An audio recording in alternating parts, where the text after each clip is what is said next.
যে ব্যক্তি রমজান মাসে ঈমানের সাথে সওয়াবের আশায় সবগুলো সম রাখবে, সবগুলো রোজা রাখবে, আল্লাহ পাক তার বিগত জীবনের সমস্ত পাপ মাফ করে দেবে। আরও আছে, যে ব্যক্তি রমজান মাসে ঈমানের সাথে সওয়াবের আশায় তারাবির সালাতগুলো পড়বে, আল্লাহ পাক তার সমস্ত গুনাহ মাফ করে দেবেন। আরেকটা আছে, যে ব্যক্তি ঈমানের সাথে সওয়াবের আশায় রমজান মাসের লাইলাতুল কদর জাগবে, লাইলাতুল কদর শেষ দশকের বিজোড় রাতগুলোর মধ্যে আছে, এই ব্যক্তির সমস্ত গুনাহ আল্লাহ পাক মাফ করে দেবেন।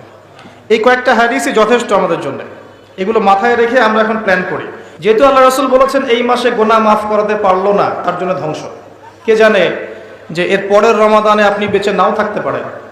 আমরা কেউই বেঁচে নাও থাকতে পারি, সম্ভাবনা নাই। কেউ গ্যারান্টি দিবে যে বেঁচে থাকবই? তাহলে এই গনিমতটাকে গনিমত মনে করা উচিত নয় কি? আচ্ছা, প্রথম কাজ হচ্ছে পাপের লিস্ট করা।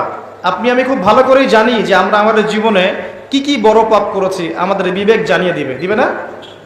আমরা কিন্তু ভালো করেই জানি যে আমরা আমাদের জীবনে কি কি বড় পাপ করেছি। কত বছর নামাজ পড়িনি, কত বছর রোজা রাখি নাই, কত বছর যাকাত দেই নাই, কার কার ক্ষতি করেছি, কার কার উপর জুলুম করেছি, কয়বার জেনা করেছি, কয়টা মেয়ের সাথে সম্পর্ক করেছি, কতদিন বেপর্দায় চলেছি, বয়ফ্রেন্ডের সাথে কোথায় কোথায় ঘুরেছি, বয়ফ্রেন্ডের সাথে কি কি করেছি। এখন তো গার্লফ্রেন্ডও কি কি করে, তাই না ভাই? সুবহানাল্লাহ। আর কিসের জন্য অপেক্ষা করছেন? কিয়ামতের জন্য। আর কোন নিদর্শনের জন্য অপেক্ষা করছেন? তবে এর পরে একটা সময় আসবে যখন মানুষ ছেলে ছেলে আর মেয়ে মেয়ে বিয়ে করবে। এটা এই ধাপটা পার করে আরেকটা ধাপে যাবে, সেটা হচ্ছে মানুষ জন্তু জানোয়ারের সাথে জেনা করবে। বিশ্বাস করলেন না? অপেক্ষা করতে থাকেন। যখন এটাও দেখবেন তখন আমার কথা মনে করে, ভাই কথাটা বলছিল আগে, মানুষ জন্তু জানোয়ারের সাথেও জেনা করবে। ছেলে ছেলেকে বিয়ে করছে না, মেয়ে মেয়েকে বিয়ে করছে না, এবং এটাকে প্রমোট করা হচ্ছে এমনভাবে যেটা একটা ভালো জিনিস, সেটা একটা ব্যক্তি স্বাধীনতা, মানুষ চাইলে করতেই পারে। কয়দিন পরে দেখবেন মানুষ জন্তু জানোয়ারের সাথেও জেনা করবে। বাচ্চাদেরকে মানুষ ধর্ষণ করছে না? এক সময় ছিল কি এই জিনিসটা? বাচ্চাদেরকে কেউ ধর্ষণ করতো? আজকে থেকে 100 বছর আগে ছিল? চিন্তা করে দেখেন, ছিল না। কিন্তু এখন স্বাভাবিক হয়ে যাচ্ছে না? অনেক দেখবেন বাচ্চা এখন ধর্ষিত হচ্ছে। আর যেহেতু এগুলোর বিচার হয় না সুষ্ঠু, ধর্ষক পার পেয়ে যায়। এগুলো কিন্তু এমনি এমনি হয়নি, আস্তে আস্তে এই সময়গুলো আসবে। যাই হোক, আমরা আমাদের ঈমান আমল হেফাজত করি, আমাদের পরিবারটাকে হেফাজত করি। আল্লাহ পাক তৌফিক দান করুন। তো যেটা বলছিলাম, আমরা কিন্তু জানি খুব ভালো করে যে আমরা কি কি পাপ করেছি। এই পাপগুলোকে একটু খাতার মধ্যে লিস্ট করতে হবে। পারবেন? নিজের বড় বড় পাপগুলোকে খাতায় লিস্ট করতে পারবেন? পারা যাবে ইনশাআল্লাহ। ছোটখাটো পাপের কথা বাদ দেন। ছোটখাটো পাপ আল্লাহ পাক অজু করলে মাফ করে দেন। অজু করলে পাপ মাফ হয়ে যায়। নামাজের জন্য হেঁটে যাচ্ছেন, পাপ মাফ হয়ে যায়। আপনি এই যে আপনার পায়ের মধ্যে একটা কাটা ফুটেছে, পাপ মাফ হয়ে গেছে। আপনি জ্বর আসছে, আপনার গুনাহ মাফ হয়ে যাচ্ছে। আপনি মুসাফা করছেন আমার সাথে, আপনার গুনাহ ঝরে যাচ্ছে, আমার গুনাহ ঝরে যাচ্ছে। ছোটখাটো পাপ মাফের অসংখ্য পদ্ধতি আছে, আল্লাহ পাক দিয়ে দিয়েছেন আমাদের। কিন্তু কবিরা গুনাহ, বড় বড় কবিরা গুনাহ খাঁটি তওবা করা ছাড়া মাফ হবে না। আমি কি বুঝাতে পারছি? কবিরা গুনাহ খাঁটি তওবা না করলে মাফ হবে না। এই রমজানে আমাদের কবিরা গুনাহর লিস্ট আমাদেরকে করতে হবে, নিজের আমলনামার লিস্ট নিজেকে করতে হবে। এবং রমজানে রোজা রেখে সওমরত অবস্থায় আল্লাহকে বলতে হবে, আল্লাহ আমি অমুক পাপ করেছিলাম, আমাকে মাফ করে দাও। আল্লাহ আমি অমুক পাপ করেছি, আমাকে মাফ করে দাও। আল্লাহ আমি অমুক পাপ করেছি, আমাকে মাফ করে দাও। পারা যাবে ইনশাআল্লাহ? আল্লাহর জন্য এক মুহূর্তের ব্যাপার। আল্লাহ পাক আপনার সমস্ত পাপকে নেকি দিয়ে পরিবর্তন করে দিবেন ইনশাআল্লাহ, যদি মুখলেসভাবে আপনি তওবা করতে পারেন। আরেকটা বিষয় থেকে যায়, সেটা হলো মানুষের সাথে জড়িত হক। অনেক সময় দেখা যায় কাউকে গালি দিয়েছে, কাউকে অপবাদ দিয়েছে, কারো সম্মানহানি করেছে, কাউকে মিথ্যা অপবাদ দিয়েছে, কারো প্রতি হিংসা করেছি, বিদ্বেষ রেখেছে, কারো সম্পদ আত্মসাৎ করেছে, কারো জিনিস চুরি করেছে, ছিনতাই করেছি বা ডাকাতি করেছে, বা কারো সম্পদ আত্মসাৎ করে নিজের পেটে ভরেছে, প্রতিবেশীর জমি মেরে দিয়েছি, ওই দুই প্রতিবেশী চাষের জমি জোর করে জবরদখল করেছি। এক কথায় মানুষের সম্মান জান মালের সাথে জড়িত যে পাপ, এই পাপ আল্লাহর কাছে মাফ হবে না। কাবা ঘরের গেলাফ ধরে কানলেও আপনি আমাকে যে মিথ্যা অপবাদটা দিয়েছেন এটা মাফ হবে না যতক্ষণ না আমি মাফ করছি। কথা কি বুঝতে পারছেন? মনে করেন আপনি আমাকে মিথ্যা একটা অপবাদ দিয়েছেন এবং ধুয়ে রেখে দিয়েছেন একদম মিথ্যা অপবাদ দিয়ে, যতক্ষণ আমি আপনাকে মাফ না করছি, কাবা ঘরে গিয়ে গেলাফ ধরে কান্নাকাটি করলো এই পাপ মাফ হবে না ইনশাআল্লাহ। এই অবস্থায় মৌত হলে কি হবে?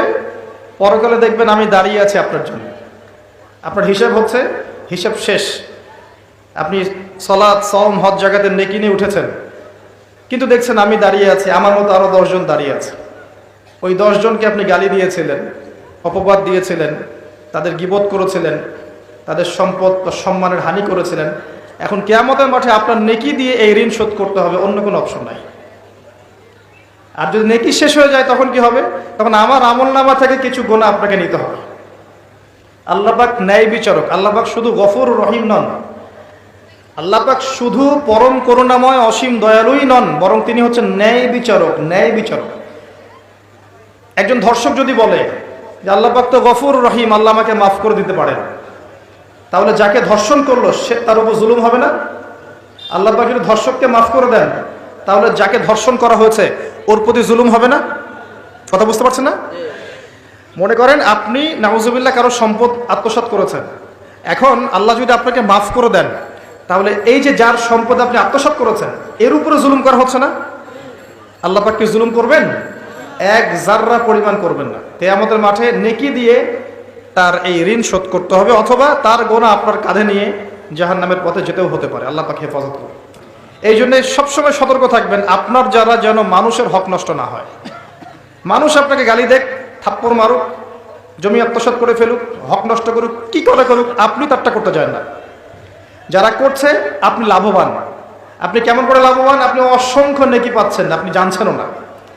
যেই আপনার বিরুদ্ধে মনে করেন আপনি নিষ্পাপ, অন্যায় করেন নাই, আপনার বিরুদ্ধে জুলুম করা হচ্ছে, অপবাদ দেওয়া হচ্ছে, আপনাকে আন্ডারএস্টিমেট করা হচ্ছে, ইত্যাদি ইত্যাদি, আপনি বসে বসে নেকি পাচ্ছেন, বসে বসে নেকি পাচ্ছেন। এবং পরকালে কিয়ামতের মাঠে উঠে দেখবেন অসংখ্য নেকি অটোমেটিক আপনার আমলনামে চলে আসবে।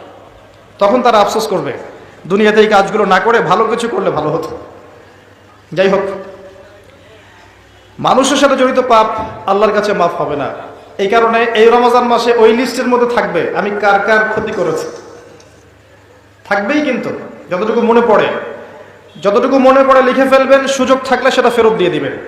যদি সুযোগ না থাকে ক্ষমা চেয়ে নেবেন, যদি সেই সুযোগও না থাকে তার পরিবারের কাছে ক্ষমা চেয়ে নেবেন, যদি সেই সুযোগও না থাকে তার পক্ষ থেকে সদকা করে দিয়ে পারা যাবে ইনশাল্লাহ। সেই সুযোগও নাই, তাহলে হাতটা তুলে তার জন্য দোয়া করবেন, আল্লাহ আমি আমার অমুক ভাইকে মিথ্যা অপবাদ দিয়েছিলাম, আল্লাহ তুমি তাকে মাফ করে দিও। আশা করা যায় আপনার গুনাহ আল্লাহ মাফ করে দিবেন ইনশাআল্লাহ। আসুন, রমজানের প্রথম কাজ এইটা, গুনাহ লিস্ট করা। একটু ধৈর্য ধরে বসেন। আমি অনেক ক্লান্ত, অনেক লম্বা সফর করে আসছি, এই জন্য আস্তে আস্তে কথা বলছি আর কি। তবে ইনশাআল্লাহ আজকে আমরা রমজানটাকে কিভাবে কাটাবো এবং কোরআনময় করে কিভাবে কাটাবো, কিছু উপকারী কথা আপনাকে বলবো ইনশাআল্লাহ তাআলা। আল্লাহ পাক আমাদেরকে আমল করার তৌফিক দান করুন।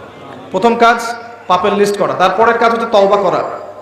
রমজানে আমরা তওবা করব যে আল্লাহ পাক আমি দুনিয়াতে যত পাপ করেছি, জানা অজানা, ছোট বড়, প্রকাশ্য গোপন, যত পাপ করেছি, যা আমি জানি যা আমি জানি না, যা তুমি আমার চেয়ে ভালো জানো, আল্লাহ মাফ করে দাও।